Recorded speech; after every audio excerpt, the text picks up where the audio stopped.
My sister's boyfriend dumped her, which is a bummer, you know, for her and also for him and also for me, because I made this for Christmas, where we do a Secret Santa gift exchange, and it automatically assigns everyone who they should get gifts for based on the restrictions. You can't get your partner, you can't get the same person twice. It randomizes it, but it includes him, his name's on it, and he's included in the code. So if I want to use this, which I do, I need to get him out of here before Thanksgiving, which is when we choose who we'll get Christmas gifts for. So that's what I'm going to be working on today. Luckily for me, I anticipated that relationship was not on the strongest footing. So I have made this with easy-ish replacement in mind. So these little tabs hold this central thing in place. And then I printed and then glued on this disc, which, see how easy it is to get off. Oh, it's really easy.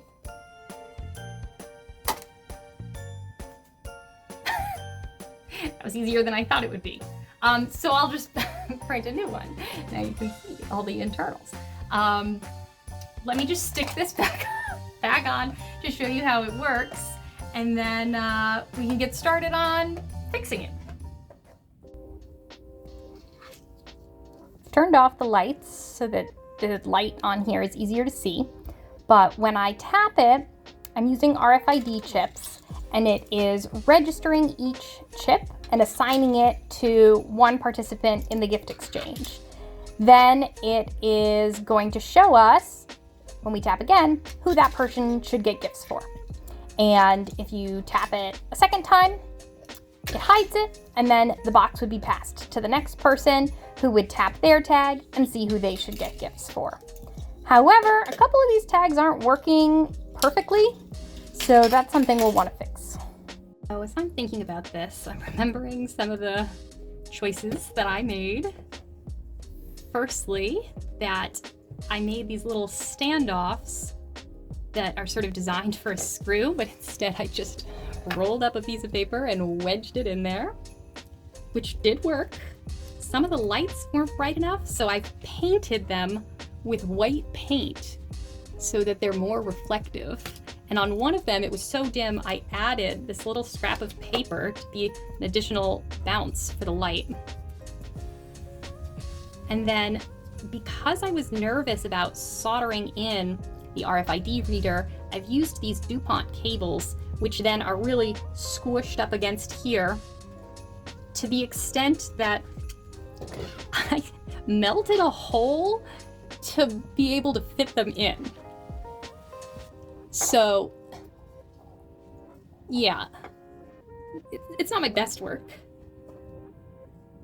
but it did work, and that's notable. All right, so there's three big things I want to do. First is obviously remove his name and remove him from the code, obviously. The second is I'd like to make the RFIDs that we tap a little bit more festive. So I have an idea of how I'm gonna do that. And then the third is that I've heard of something called a Hall effect or a Hall effect sensor. And what that is it uses a magnet. So you've got your wire that is connecting your circuit, and then you have a little thing in it that reacts with the magnet. So your magnet comes in and it pulls the wires apart, and the magnet goes away and they snap back together, or the reverse. So my thought would be that there's a magnet in the lid. When you remove the lid, now the wires connect, and then you put the lid back on and the wires disconnect. So that's how you turn it on and off, is by taking the lid off. So we'll see if we can make that work. First, I'm getting started getting this new name disc to print. I got some felt. It's like a pretty stiff sort of thing. And I was thinking I could make like ornaments that are Christmas themed out of the felt and include the RFIDs inside them. And that way, instead of just grabbing whichever button or fob you randomly wanted, you would be like, I'm gonna be the snowman, I'm gonna be the Santa hat, I'm gonna be the snowflake. And so I'm gonna make these while I'm printing that new name disc without his name. And while we're working on these in this little montage, I'm sure you're wondering about this whole relationship situation. So the complication is we can't just hate my sister's ex because he is one of my husband's best friends. He was actually the best man at our wedding. So we initially tried to set them up at the wedding. We were assigning them tasks together. We're trying to put them together, but they're really awkward. And we made the mistake of telling them that we were trying to set them up. So they were both like extremely uncomfortable. And eventually we decided, their personalities weren't well suited. She's very type A, high energy. He's very like low energy, chill, type B kind of person. We thought maybe they'd balance each other out. But after watching them interact, we're like, you know what? We were wrong. We're trying to set you up. Don't even worry about it. So they're both like, okay, great. Leave us alone. Well, fast forward a few months and he is looking for a place to stay and we have an in-law suite in our basement. And my sister lives with us. So he moves in. So now it's the four of us and we had one other friend who was living in this house with us. So we had this whole little COVID community that was going on, which was very sweet. And the two of them sort of gradually start being interested in one another. And they start sneaking out. So they're like exiting from different doors and doing their groceries together and like sneaking around because they are embarrassed because they think that they're basically admitting that we were right to try and set them up. But by this point, I have moved on. I'm like, no, this isn't a good fit. I want somebody who matches her energy level. I want somebody who is complimenting and yes-anding her, not trying to be inside the box. So anyway, I'm suppressing that. I'm being supportive, okay? And the two of them start dating. There's this fun little moment where he's really nervous. He's like, I'm gonna go spend Christmas with her family for the first time. It's gonna be so stressful. I'm not gonna be very comfortable there. And my husband is like, well, I'm gonna be there and like Mary Liz is gonna be there. So the two of us, this is half of your household right here. So of course you're gonna know people. He's like, oh yeah, what a life hack, date your friend's sister. So we integrate him into our Christmas traditions, hence the first edition of this little project. And it goes okay, it's fine, Then my sister is going to law school, so she moves to Chicago. And he doesn't move with her right away. And at the same time, I am going to grad school as well. So my husband and I are doing long distance, and the two of them are doing long distance. And it's more convenient. It's easier for me because, I'm going to school much closer, and I'm seeing them. It's fine. But for them, it's a little more challenging. So eventually he decides to move to Chicago with her.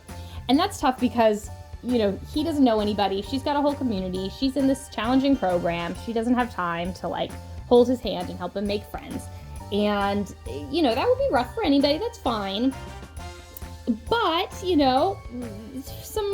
some feelings build up. There's some resentment, some negativity that is not maybe well communicated. Okay. And, eventually he tells her, he's not interested in continuing their relationship, but there's 2 months left on their lease. And so there's just this kind of awkward phase where he's like, well, maybe we could work things out. I could stay here. We could be friends. She's like, get out of my house. But, paying 2 months rent isn't good for anybody. I just want to stop right here and say, I did not know I sew with my forehead literally touching my sewing machine until I watched this footage. And it's because the light bulb's out. So I did fix that. But, this is not a great sewing technique. Anywho, They break up. He moves in with me into my guest room. He stays here for a month so that she can have her space. He eventually finds an apartment. She finds an apartment. Everything's fine. We're moving on. And thus, we need to remove him from our Christmas traditions. And I think we will be avoiding discussing him for this holiday season. So this is my little gift. I mean, I'm going to get her a bigger gift. But this is my little gift to my little sister, even though her ex-boyfriend is still going to be in my life probably forever. So yeah, there you go. And she is going to have to think about him a little bit because I am going to make her watch this video probably several times. Oops.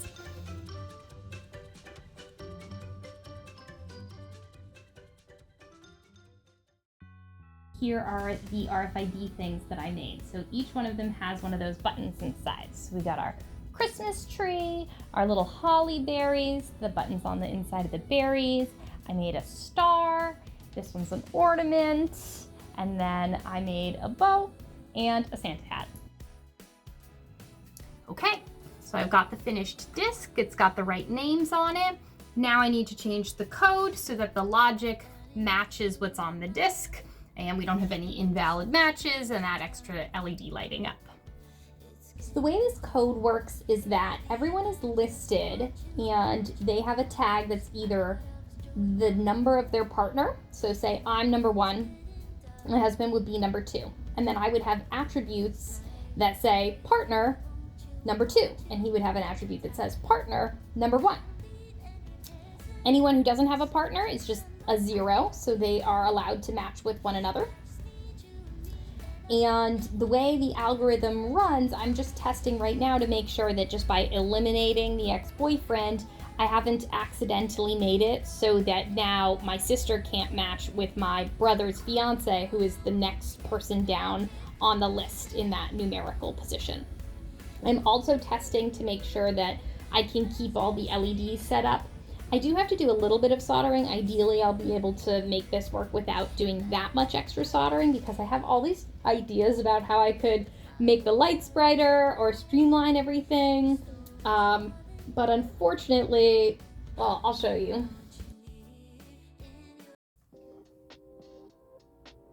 All right, so we only have half the lights working here. And this is because I did kind of a bad job soldering it the first time. So you can see if I sort of press on these in various directions, I can get them to light up. This one's not lighting it up at all. That's because that's the ex-boyfriend light. We're just leaving that for now, but we'll make sure it works. I know I said I didn't want to resolder them, but I mean, you can't just have half the lights work. So we are going to have to redo this and whatever is happening with this inside white one here. Outside white one, it's fine. The whole time I was doing this, I was just quietly chuckling about how the Grinch says, "Oh, there's a light on one side. I'll have to take it back to my workshop to fix it." And that's literally this situation. There's one side of lights that won't light up. So here I am at my workshop fixing it. Okay. So I have it all set up. Let me show you how it works. So when you open it, it turns on automatically. Flashing the lights means it's making the name assignments, and when it stops flashing, it's all set. And then I have all of my Christmas themed ornaments for everyone to choose from. Everyone will pick out whichever one they want, and then we'll start tapping them around here, and it will let the device know who is going to be who. So we'll always go in order to make the assignments. We tap each one going around. The fanfare isn't necessary. That's just to add pizzazz at the time we do the sort of ceremonial assignments.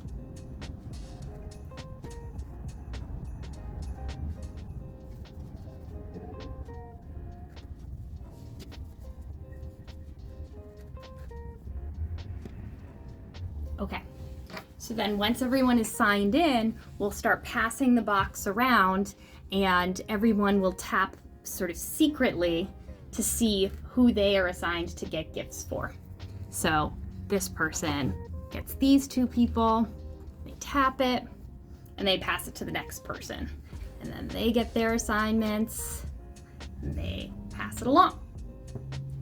And then of course, my dad only wants to get gifts for himself. He doesn't participate. I also thought that this could be like a good feature if you had a kid who wanted to like do the fun thing of tapping your things, but actually should not be responsible for getting anyone a gift. So yeah, essentially my dad's a child. But there it is. And then you put the lid back on and there's a magnet in here which is sensed by I think it's called a Hall effect sensor. You close it and then it turns off.